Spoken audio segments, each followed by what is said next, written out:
శ్రీను, అమ్మా ఎక్కడికి నాన్న? గదిలోకి వెళ్తున్నానమ్మా. నువ్వింకా పడుకోలేదా? అన్నయ్య నీకొక ముఖ్యమైన విషయం చెప్పమని చెప్పాడురా. అది నీతో చెప్పాలని ఎదురు చూస్తున్నాను. ఏంటమ్మా అది? గదిలో ఆద్య ఉంది. పొలంలో ధాన్యం ఉంది కదా. ఉంటే ఏముందమ్మా, రేపొద్దున మాట్లాడుకుందాం. నేను ఇప్పుడు వెళ్తున్నా. అరే రే రే రే, ఆ ధాన్యానికి కాపలా ఉండాలంట.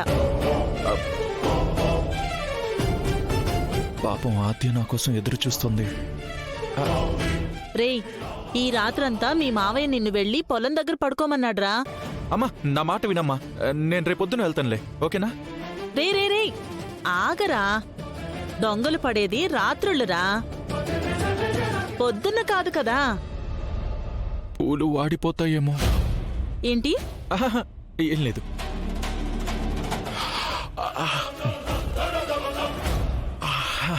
అమ్మా నిద్రొస్తుంది, కాసేపు పడుకొని తర్వాత వెళ్తానులే, ఓకేనా?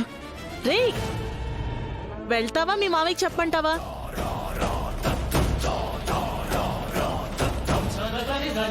అన్నయ్య, అమ్మమ్మ వెళ్తాను వెళ్తాను.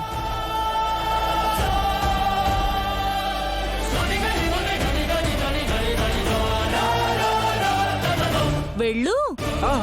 వెళ్తున్నా.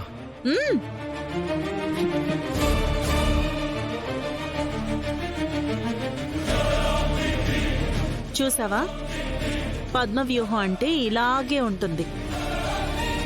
నా కొడుకుని నీ గది వైపు కూడా అడుగు పెట్టనివ్వలేదు. నా కొడుకు నా మాటే వింటాడు.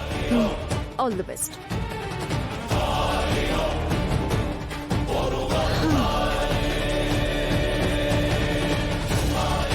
ఏంటే అంత సంతోషంగా ఉన్నావు?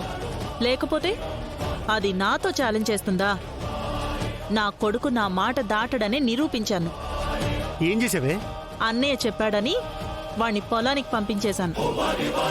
ఈ పద్మతో పెట్టుకుంటే ఇలాగే ఉంటుంది. అయ్యో, చిలక గోరింకలాగా కాపురం చేసుకోవాల్సిన వాళ్ళని విడదీస్తావేంటే? శాడిస్ట్ మొహందానా?